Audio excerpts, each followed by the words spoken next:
Welcome to the Autonomic Homeostasis Activation Podcast. I'm Pals. And I'm Ruth Lorensson. We'll be unpacking what it looks like to activate your brain to holistically manage stress and trauma to facilitate homeostasis. Being free to experience wellness in body, mind, and spirit. Thank you for joining us. Let's get this conversation started. Good morning, Tom. Good morning, Ruth. Here we are, another conversation for this podcast, but specifically this series that we're in, and we've been in for a while now, the fundamentals of wellness. And yes, we love that because obviously we're both from different backgrounds, but we're both coaching in that wellness space. Yep. So it's this topic of how does this work? What is wellness? How do we be on a journey, on a path to wellness as human beings is something that we're both interested in and pursuing ourselves as well. So today we are going to be talking, I don't know if our listeners remember, but we had like a little interjection with Scott Turner's episodes. But before that, we were talking about Maslow's hierarchy of needs, and we talked about safety. It was such a great episode, and how, you know, this need of being safe and secure is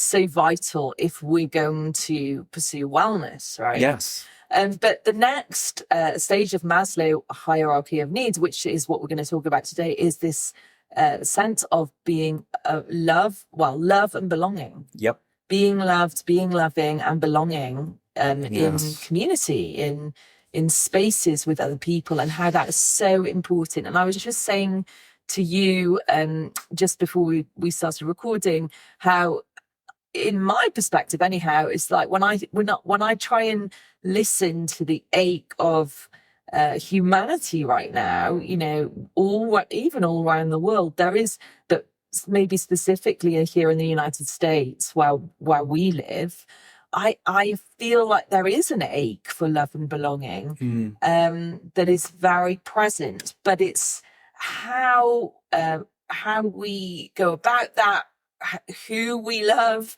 where we choose to belong, that are some of those questions that we're going to unpack today. So kick us off. Share, like, what do you think? How do we start this conversation? Yeah. And just to preface, what comes in Abraham Maslow's hierarchy of needs before safety was physiological needs. Food, shelter, water, etc. Health, etc. Those kinds of basic, fundamental survival needs being met. And then safety being addressed. And then what can build from that, Maslow talks about love and belonging. Love and belonging, very differently defined and understood depending upon your perspective. Because the word love can mean many, many things to many, many people. And what one person might describe as, oh, I love that, may not actually even be loving. So I think of love as what is beneficial. There are many people who their cravings, their urges, their attractions are love. But it can be for things that are very detrimental. So I think of love as what is beneficial to self and others. Yeah. Which then goes along with belonging. Isolation, there's a reason that one of the worst punishments is isolation. Because human beings don't do well in isolation. We are an organism, and like all organisms, an organism in isolation does not thrive. Yeah. We were talking earlier about how I wonder whether this is some of the signs of when something's detrimental. So we were talking about how insecurity and inadequacy and then that leads to kind of fear and anxiety, powerlessness. Yeah. And so I think what we're saying is that absolutely we need love and belonging, but there are spaces and choices and pathways that are available to us that actually look like they're loving and look like we belong, but actually are they? I think that's the question. Yes. And I would say that, and we're talking about communities, we're talking about different spaces that people belong, family situations, work, sports, religion. There's all sorts of places that I would imagine our listeners, if they're thinking about those spaces, some of those things would pop up right now. But I think I guess what we're trying to get at in this conversation is that what we need to make sure, especially on the journey of wellness, is that it is actual loving and it is actual belonging, because otherwise we can miss it and it won't cultivate that wellness in us if we miss it. And so there can be places which appear loving, appear belonging, but actually there's insecurity, there's anxiety, there's fear. They breed that type of stuff. And that really is a sign to say, hang on a minute, that isn't quite what we're talking about when it comes to love and belonging. Yep. There is love and belonging that manifests and facilitates wellness. There is love and belonging, air quotes, you can't see it, but air quotes, love and belonging that don't facilitate wellness and actually result in a lack of wellness. So let's talk about those two things. I know we talked about, and for anyone who's joined us recently, we're going to talk about these two really big, fundamental paradigms right now that we talked in depth about right at the beginning of this podcast a few years ago. So you can kind of whiz back to the tsunami of stress as opposed to rational intimacy. And they're really two very different paradigms. Yeah. So let's talk, and you can talk about them in terms of all sorts of things, but we're going to talk about them through the lens of love and belonging. Yes. So let's talk about that, Tom, because that is really the difference that we get to choose, and we need to know what those things are and know that actually we do get to choose. Yes. Which way we're going. Yes. So for the listeners, if you haven't listened to the episodes on the tsunami of stress and rational intimacy, you might even want to take a break for a moment and go listen to them and then come back to this at this point if you can. Otherwise, allow what we share today to filter into your understanding of the tsunami of stress and rational intimacy, because they are two fundamentally different paradigms. The tsunami of stress as a function of a compromised and lack of homeostasis, that stable, steady state, operates within a range.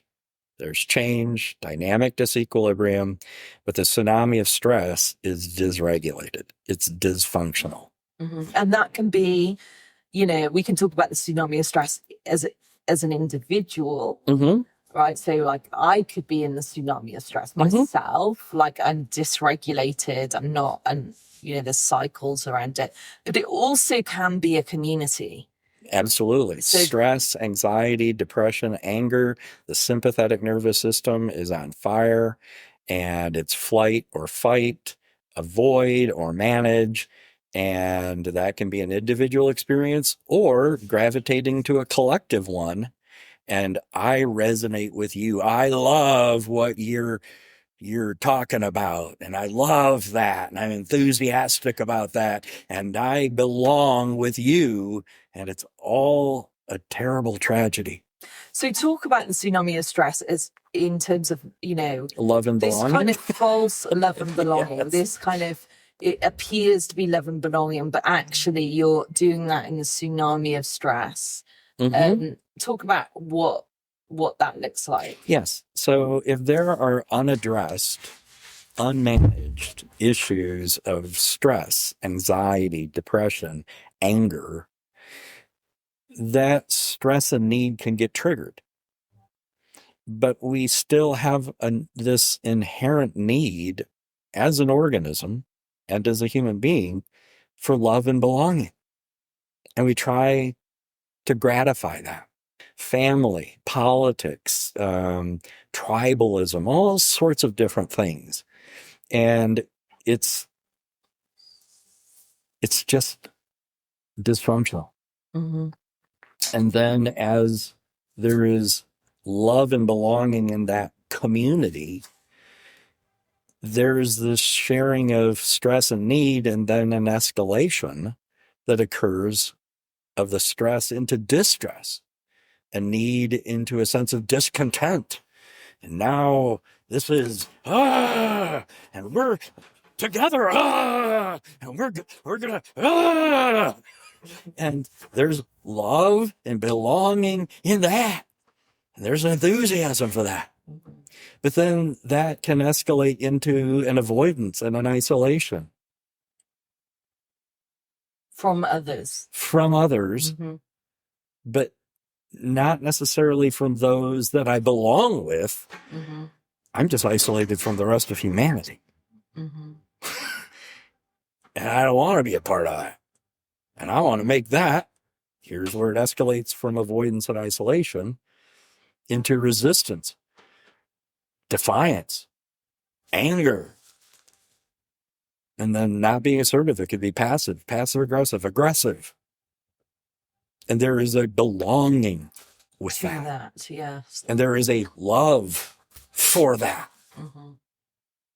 But it's a far cry from what Maslow was talking about in terms of... It's antithetical to it. Yeah. It's the opposite of it. It's not the love and belonging that is part of this. I mean, what we know is that love and belonging, which we'll talk about next time, it's the foundation for self-actualization. Yes. It's what's actually going to really kind of get us to the fullness of wellness, right? Yes. So, but I think it's really helpful to talk about this because I think it is, so prevalent in our society. Oh, yes. So what we're talking about is it's almost like negative alliances where there's a sense of love mm-hmm. and the sense of belonging, but the fruit of it, the outcome of it, when you look at actually what is happening, doesn't feel like love. Isn't loving at all, but is called loving and is belonging, but belonging to what? And belonging at the cost of your belonging to humanity. And belonging that is at the cost of well-being for self and others. Mm-hmm. Because all of those things, I mean, you described what you did do there is just describe those stages of the tsunami of stress. Absolutely. And so all of those things, the discontent, I can't remember them all, but all of those things that you just described. Stress and need, distress, discontent, avoidance and isolation, resistance, defiance, anger, and not being assertive. And then I just want to feel good. And what will make me feel good? This. Mm-hmm. And that causes harm to self and others, but it makes me feel good. Mm-hmm. And so, I mean, when you describe that, anyone listening would know, well, that's not well. Right. No, that's not wellness. Yeah, that's not wellness.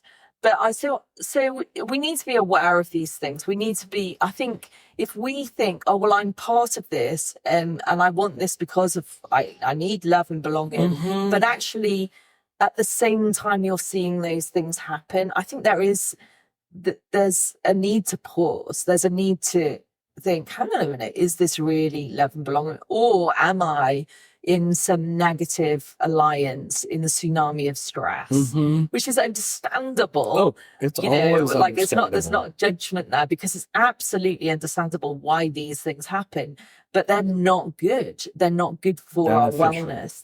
They are detrimental. Yeah. So why don't you describe rational intimacy and like what that looks like for love and belonging in community? Would you describe that? So there is love that is love, and it is loving.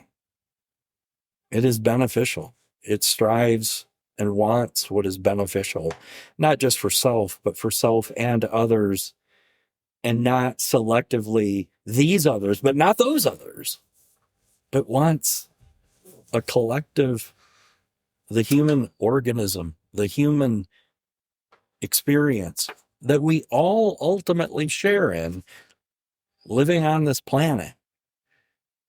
I want that to be beneficial for me and others.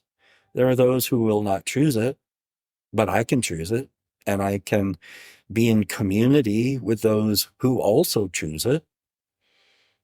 And that may get resistance. There's always stress and need. No stress and no need is called dead. There's always stress and need. But can I have a sense of contentment in the stress and need? Or is it just stress and need that's triggering the sympathetic nervous system? There is stress and need, but the parasympathetic rest, relax, recover, digest. There's stress and need that we experience in the parasympathetic. That's called being alive.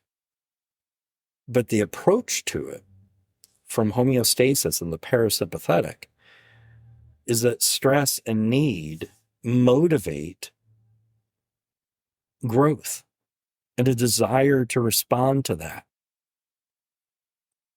Hunger, stress, and need.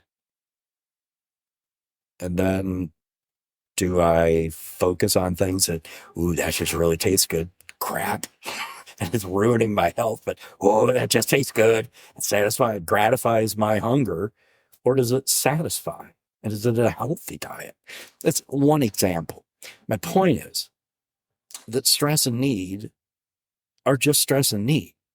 That can take us into the direction of the tsunami, or it can motivate personal growth, well-being, and a response of wellness to the stress and need. And the critical tripwire, the canary in the coal mine, so to speak, but this is a canary that's singing, not choking to death. The canary that's singing when it's rational intimacy is a sense of contentment. Am I experiencing stress and need? Yes. But am I content? See, in the tsunami of stress, the stress and need builds into distress and discontent.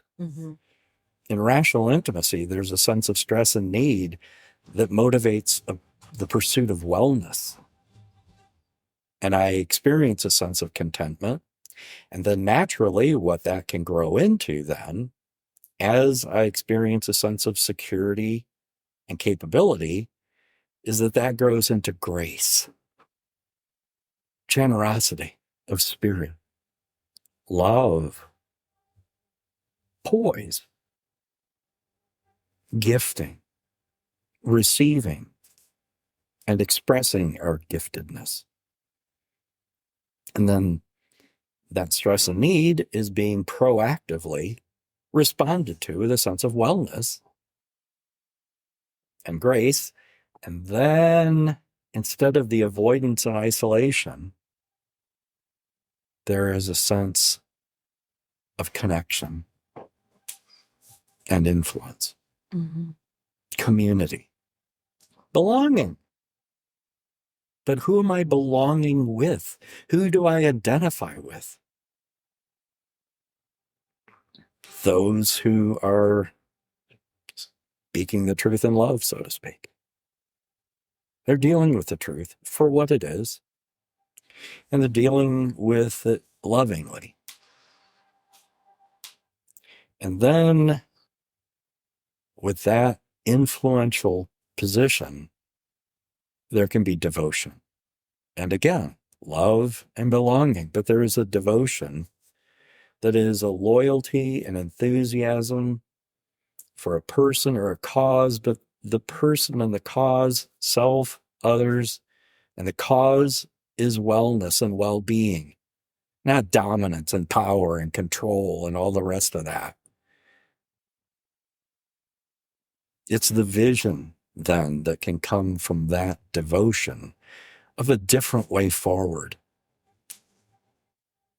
that isn't of one tribe dominating another tribe, or one system dominating another system, one person or group dominating another person or group.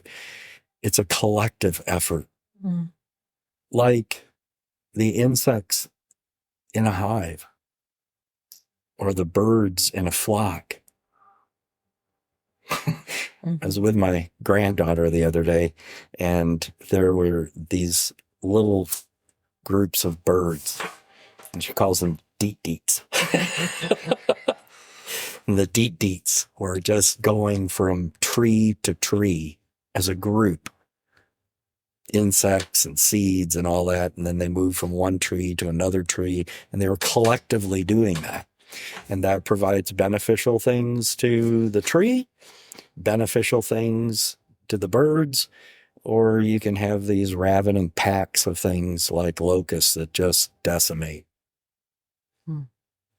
My point is that we don't have to be the locust. We can be the deet-deets and just flock, and there's love and belonging. And then we can envision a different way forward. And out of that envisioning can come rational intimacy. Not the irrational intimacy, air quotes, that is just tribalism, but a healthy intimacy that seeks what is beneficial for self and others and invites it. Others may choose it, they may reject it, but that's the vision. And that's the effort, is rational intimacy. And then that sense of satisfaction of, well done. Yeah. Yeah. It's good to be not, look at me and what I've done and what we've done. And no, none of that. It's just this wonderful sense of satisfaction of a job well done and accomplishment, not destruction. So thanks for describing that, Tom. It's really helpful. I think there's two things here in my mind that are key.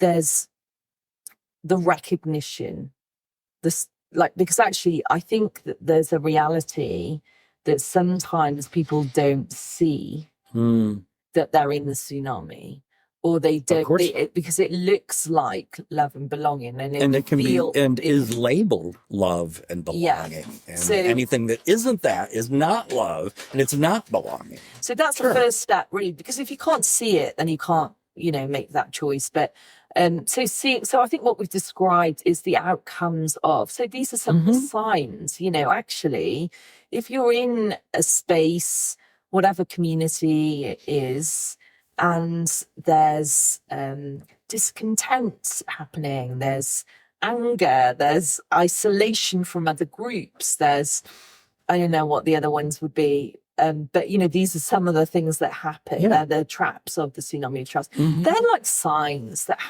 I think it's like, if you see that around you, or are experiencing it yourself, yes, then I think that I would encourage myself, and I would encourage everyone else to stop for a minute and think, hang on a minute, is this loving? Is this true belonging? Or is this a facade that stress and trauma has created? So it's first seeing it, and also seeing the rational intimacy too. The signs that it's in a healthy space, the signs that love and belonging are in a healthy space are things like you just mentioned.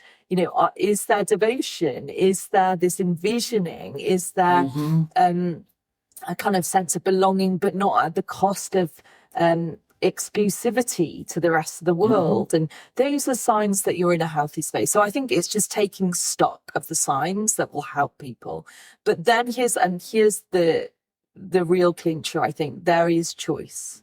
Because you can still see the signs, and you can know, oh, that's not quite healthy, or that's quite healthy. And you can still choose the tsunami of stress, or you can choose the rational intimacy. And I think that choice it's not just gonna happen to you. I think that there is something about owning that choice and saying, what do I want out of my life? Yes. And I know this, Tom, because I've seen, I've got friends who I would say, some friends that would be in those tsunami of stress kind of communities that absolutely think it's loving and belonging, and can see some of those outcomes, but they still choose to be in those spaces. Yeah. And I don't, it's I'm sure we could write books on as to why, but the point is, there have been books written. Yes, I think yes. But I think in terms of, let's remember, this is about the fundamentals of wellness. Yep. For people who want wellness, choosing the right thing here is crucial. Yes. And the pressures in the world that we've got, whether that's not seeing it, or actually the pressure of choosing tsunami, even though you know deep down this isn't well, but it's always happened, so we'll just continue, right? Those are some of the excuses, the narratives around why we stay in those places. Yes. It's not because people haven't got a narrative around that. They do. They have excuses or narratives or well, it's just life, or that's always been the case. But there is a different way. Yes. There's a healthy way of love and belonging. And that's what we're talking about in this episode. Yep. And the fundamental canary singing or choking and asphyxiating in the coal mine in which we live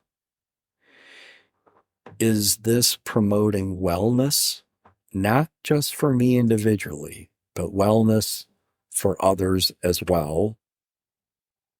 Because if it is not promoting wellness for self and others, then step back and ask, from the perspective of love and belonging,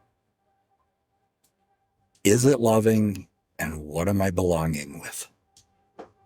If it's wellness for self and others, we're on Maslow's hierarchy of needs. If it's love and belonging that is not manifesting wellness, it's not. And we get to choose wellness. And why not? Because ultimately we live it and experience it. That's so good. Well, next time around, we're going to go into the next stage, right? Self-actualization. So we do need this love and belonging. Oh, that's what makes it possible. And it's such an amazing part of being human.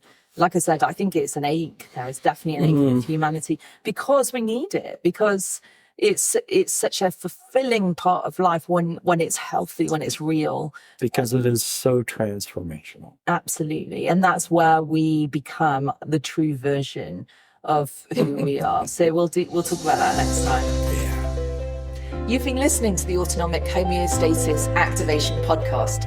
Join us next time as we continue in our conversations with Tom.